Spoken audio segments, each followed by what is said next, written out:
Good morning and welcome to the morning call for Friday the 7th of April 2017. Really interesting moves, and particularly the futures bulk markets overnight. Having a look at what happened in coking coal and iron ore, slightly disconnected there. We saw a really strong spike up in the futures price on coking coal, yet we saw 5.4% decline on the futures market in iron ore. Interesting sort of dilemma there, but what's even more interesting is what's going on over my left-hand shoulder. You can see very clearly that if you look at the out-of-hours marketing pricing, we are in for a relatively good, strong day ahead of non-farm payrolls tonight, and also on the back of what was okay movements out of the US overnight. You can see that Wall Street was up around about sort of 0.06 of 1%, and the also S&P was up 0.03. What it was is what I talked about yesterday with regards to how much correlation is going in to the financial services space in the US and the flow-through effect here into Australia.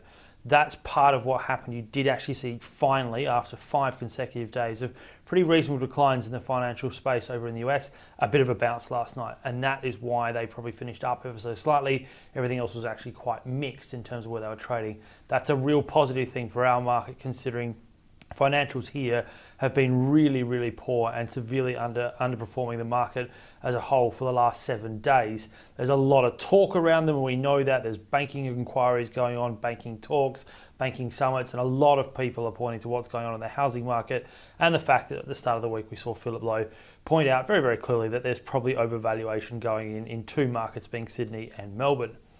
Non-farm payrolls tonight, they are likely to be very strong. The ADP number that we saw on Thursday night was really positive at 263,000 jobs added.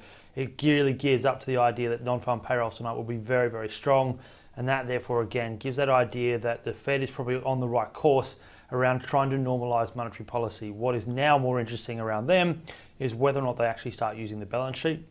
It's a really technical, you have to be a very good sort of basically debt market trader to understand what they're going to do. But in the main, they're slowly and surely going to unwind their balance sheet. They have been basically the backstop for all of the basically sovereign bonds in the US for the last 9 years. Although they actually haven't been expanding the balance sheet for the last 2 since Bernanke left, they are still holding all of the debt that he bought basically at the back end of the GFC. So the Bernanke put is realistically coming to an end, and that's what's also interesting. So for you guys that watch currencies, everybody's watching that dollar and the reaction to what might happen around possibilities of that balance sheet over on the Fed changing. Something that Chris has talked about a bit, and if you do want to talk to Westy about it, please don't hesitate to call in. We'll put you onto it. But that's the next step here around the whole movement in the currency market, is how the Fed now starts normalizing policy. Is it just basically lifting the Fed funds rate, or is it also the unwinding of the balance sheet? And that would be another level again.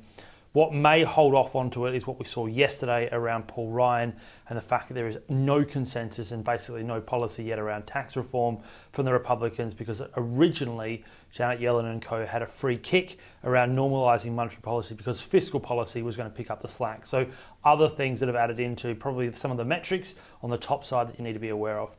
Have a good trading day. Have a good weekend. I'll be back on Monday. Just a heads up, next week is Easter, so there will be some random trading going on, particularly on the back end of the week. So just something to be cognizant on if you are sort of looking to buy and hold, or at least be short and hold over the next couple of days. Otherwise, have a great weekend. See you next week.